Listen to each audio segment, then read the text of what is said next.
स्वागत है आपका। और लोकसभा चुनाव में 5 चरणों की वोटिंग पूरी हो चुकी है और अब तक 425 सीटों पर मतदान हो चुका है। अब बारी छठे चरण की है। बिल्कुल, और इसके लिए कल 59 सीटों पर वोटिंग हो रही है। लेकिन इसके पहले इंडिया न्यूज और नेता ऐप ने मिलकर जनता से मौजूदा सियासी हालात पर कुछ सवाल किए हैं और इनके जवाब आज हम आपको दिखाएंगे। एक जिम्मेदार चैनल होने के नाते हम इस बात का ख्याल रख रहे हैं कि इन जवाबों से या सवालों से किसी पार्टी के संदर्भ में कोई सीट प्रोजेक्शन ना हो। आप पहले रिपोर्ट्स देखिए और उसके बाद उन 5 सवालों का एक एक करके जवाब भी हम आपको बताएंगे। इंडिया न्यूज और नेता ऐप ने मिलकर मौजूदा सियासी हालात पर जनता के बीच कुछ सवाल रखे।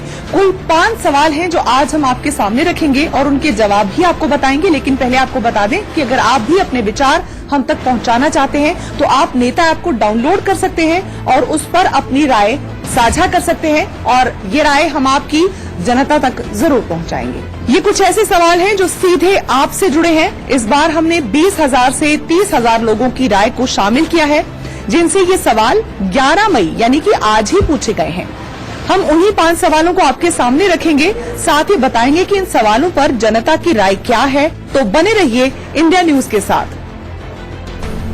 चुनाव से एक दिन पहले अहम सवालों पर जवाब हमने लिए। 20 से 30,000 लोगों ने इस पर अपना नजरिया बताया है और हमारे साथ इस मुद्दे पर चर्चा के लिए खास मेहमान जुड़ रहे हैं। हमारे साथ जुड़ रहे हैं भारतीय जनता पार्टी की तरफ से प्रवक्ता नवीन कुमार साहब और अजय कटारिया साहब हमारे साथ जुड़ रहे हैं, पॉलिटिकल एनालिस्ट हैं। प्रथम मित्तल हमारे साथ जुड़ रहे हैं, नेता एप्लीकेशन की तरफ से रिप्रेजेंटेशन दे रहे हैं।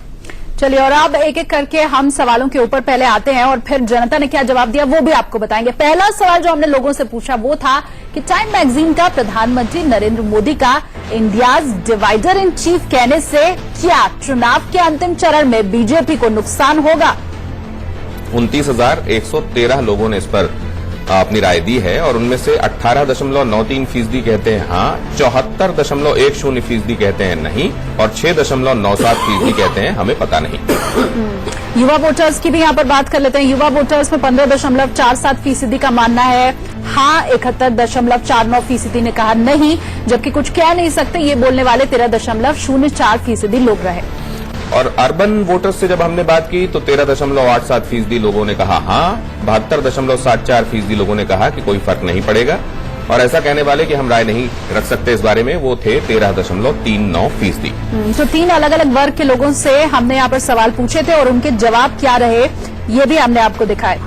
लेकिन आप इसको अगर आप साफ साफ देखें तो अधिसंख्य लोग ये मानते हैं कि इससे कोई फर्क नहीं पड़ता कि टाइम मैगजीन क्या छाप रही है। लेकिन इस पर नवीन जी की एक राय ले लें, क्विक रिएक्शन ले लें। नवीन जी, लेकिन क्या आपको इससे फर्क पड़ता है कि टाइम मैगजीन आपके बारे में क्या कह रही है, द इकोनॉमिस्ट क्या कह रही है, लंदन की प्रतिष्ठित मैगजीन ने भी नरेंद्र मोदी के बारे में ठीक राय नहीं व्यक्त की थी। आप कह रहे हैं पूरे देश का पूरी दुनिया में डंका बज रहा है, ऐसे में कम से कम इन मैगजीन्स को सकारात्मक राय रखनी चाहिए। आप सही कह रहे हैं, लेकिन दिनेश भाई देश की जनता सबसे ज्यादा महत्वपूर्ण है और भारत की जनता के विषय में सोचना चाहिए। भारत की जनता के बारे में आपने दिखाया कि 72% से भी ज्यादा लोग कहते हैं कि वो उनके पक्ष नरेंद्र भाई मोदी के साथ है। तो इसमें खुद अपने आप में जवाब है, हमें कहने की आवश्यकता नहीं है। और जब हम भारतवासियों के विषय में सोचते हैं, भारत के विषय में सोचते हैं, विदेश के बारे में नीतियां वो सोचेंगे, विदेश के बारे में उतना सोचेंगे जिससे भारत को फायदा होगा, बस। बिल्कुल। हालांकि ये जो टाइमिंग है इस सवाल की वो जरूर कुछ और सवाल खड़े कर रही है कि ये आखिरी चरण जब बचे हुए थे चुनावों के उसी वक्त ये रिपोर्ट क्यों आई। अब अगला सवाल जो हमने जनता से पूछा वो भी हम आपको बता देते हैं। दूसरा सवाल हमारा ये था कि क्या आप ये मानते हैं कि इस बार का चुनाव मुद्दों पर नहीं बयानों पर लड़ा जा रहा है। और इस पर जो हमने नेता एप्लीकेशन का सैंपल साइज देखा वो था 22,884 लोगों ने इस पर रिस्पांस अपना दिया। हाँ कहने वाले लोग 64.32% थे, नहीं कहने वाले लोग 26.89% थे और don't know can't say category वाले लोग 8.79% थे। शहरी वोटर्स से भी हमने यही सवाल पूछा। 69.11% लोगों ने हाँ में जवाब दिया, 23.17% लोगों ने नहीं में जवाब दिया, जबकि स्पष्ट राय नहीं रख सके जो लोग वो थे 7.72%। ग्रामीण वोटर्स से हमने इस बारे में बात की। उन्होंने जो हाँ कहने वाले लोग थे वो 65.64% थे, नहीं कहने वाले लोग 26.44% थे और जो इसमें अपनी राय नहीं रख सके वो थे 7.92%। बुजुर्ग वोटर्स से भी हमने बात की इसी मसले के ऊपर। 68.76% लोगों ने कहा हाँ, 24.47% लोगों ने नहीं कहा, जबकि कुछ कह नहीं सकते ऐसा 6.77% लोगों ने कहा। इसमें अजीत कटारिया साहब हमारे साथ जुड़े हुए हैं। अजीत कटारिया साहब के पास हम चले उससे पहले प्रथम मित्तल, ये आपने जब सवाल किए, आपने शहरी मतदाताओं से, ग्रामीण मतदाताओं से, युवाओं से बात की, ओवरऑल भी आपने इस पर देखा कि लोग अपनी राय क्या रखते हैं। मतलब क्या नैरेटिव के संदर्भ में लोग ये मान रहे हैं कि कोई ऐसा नैरेटिव नहीं है, स्टेटमेंट सुनने के बाद, मंच से आदमी जो कह दे रहा है उसके बाद क्या वोटर अपना मन बना रहा है?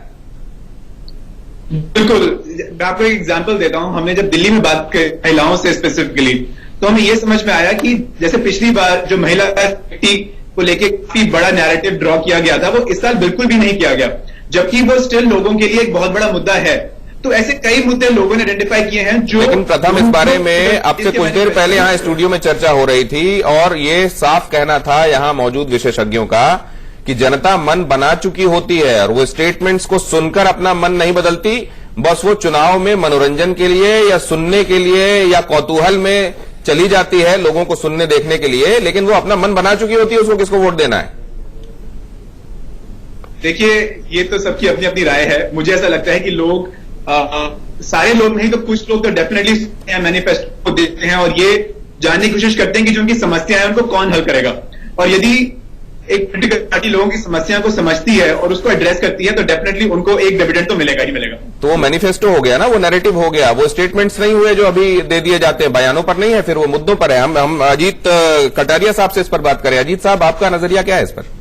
देखिए साहब, इसमें ये निश्चित तौर पे है कि जनता जो है वो अपना मन बना चुकी होती है, इसमें कोई दो राय नहीं है।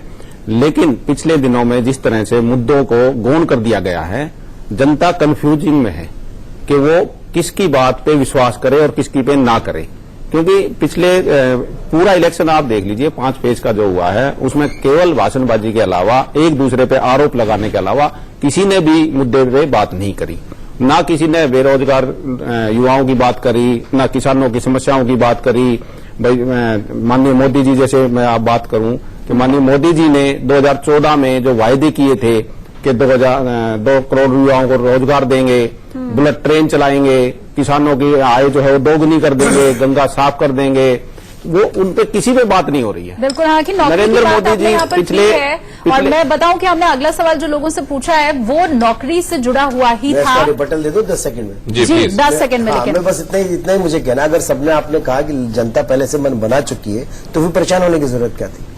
फिर दो चीजें एक साथ नहीं हो सकती ना। अभी आपने जनता मन बना चुकी, दूसरा कहा कि पिछले भाषणों में कुछ हुआ नहीं है, दोनों चीजें एक साथ नहीं चल सकती। मेरा ये कहना है कि 5 वर्ष में सरकार ने जो काम किया वो जनता तक पहुंचा। बेशक नेगेटिव पॉलिटिक्स लेकिन आप गिनाइए ना उन कामों को, ये तो मान रही है। मुझे मौका देकर आप कामों को गिना दीजिए ना। आपसे मैं गिनवाना शुरू करूँ दिनेश जी? अगर पहले मैं सवाल गिनवा दूं और जवाब भी आपको बता दूं कि युवाओं को नौकरी दिलाने को लेकर कौन सा नेता आपको ये लगता है कि उसने काम किया? युवाओं को नौकरी दिलाने को लेकर कौन सा नेता आपको ज्यादा गंभीर लगता है? और सैंपल साइज जो हमारा था वो था 22,101 लोगों का। देश का क्या मूड है वो आप समझ लीजिए। नरेंद्र मोदी के फेवर में 30.97% लोगों ने वोटिंग किया। राहुल गांधी के लिए 27.31% लोगों ने वोटिंग किया। अखिलेश यादव के लिए 7.28% लोग आगे आए। मायावती के लिए 6.65% लोग सामने आए। चंद्रबाबू नायडू के लिए 6.02% लोगों ने वोटिंग की, जबकि इनमें से कोई नहीं इस विकल्प को चुनने वाले रहे 21.77% लोग। ग्रामीण वोटर्स, उनमें से 31.13% लोगों ने नरेंद्र मोदी पर के नाम पर सहमति व्यक्त की। 28.01% लोगों ने राहुल गांधी के नाम पर, अखिलेश यादव के नाम पर 7.16% लोगों ने, मायावती के नाम पर 7.12% लोग, चंद्रबाबू नायडू के नाम पर 5.35% और इनमें से कोई नहीं कहने वाले 21.23% अधिसंख्य। अब यही सवाल लेकर के हम शहरी वोटर्स के पास भी गए। नरेंद्र मोदी के ऊपर ठप्पा लगाया 30.19% लोगों ने। राहुल गांधी को चुना 28.21% लोगों ने। अखिलेश यादव के लिए वोटिंग की 7.31% लोगों ने। मायावती के लिए 6.10% लोग सामने आए। चंद्रबाबू नायडू के लिए 6.01% लोगों ने वोटिंग की, जबकि इनमें से कोई नहीं ऐसा चुनने वाले 22.18% लोग रहे। और युवा वोटर्स में 31.08% लोग नरेंद्र मोदी के नाम पर सहमति व्यक्त कर रहे थे। राहुल गांधी के नाम पर 28.91%, अखिलेश यादव के नाम पर 7.84%, मायावती के नाम पर 5.91% और चंद्रबाबू नायडू के नाम पर 4.48%।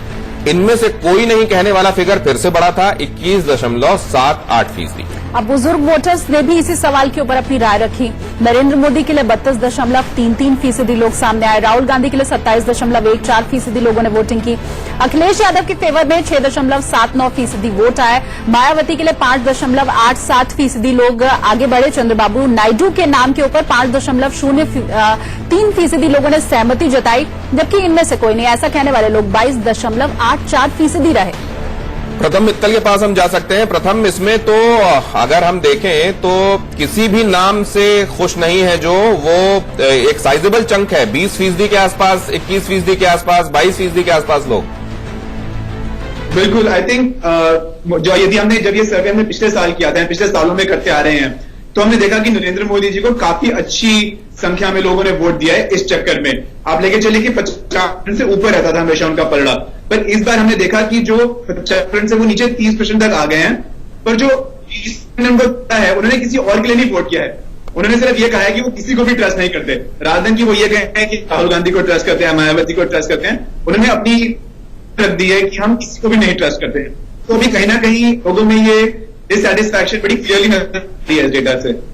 तो राय अलग अलग बटी हुई है लोगों की। कुछ कहना चाह रहे हैं यहाँ पर नवीन जी, आपके पास मैं जरूर आऊंगी, लेकिन समय थोड़ा कम है और जो आंकड़े हमने दिखाए हैं वो ये जरूर जाने वाला नहीं हूँ।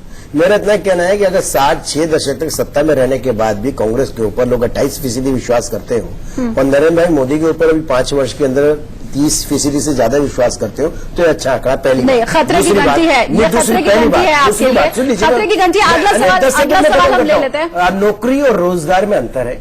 हमने सरकारी नौकरियां 100% नहीं मिल सकती किसी भी सरकार में, किसी भी देश में।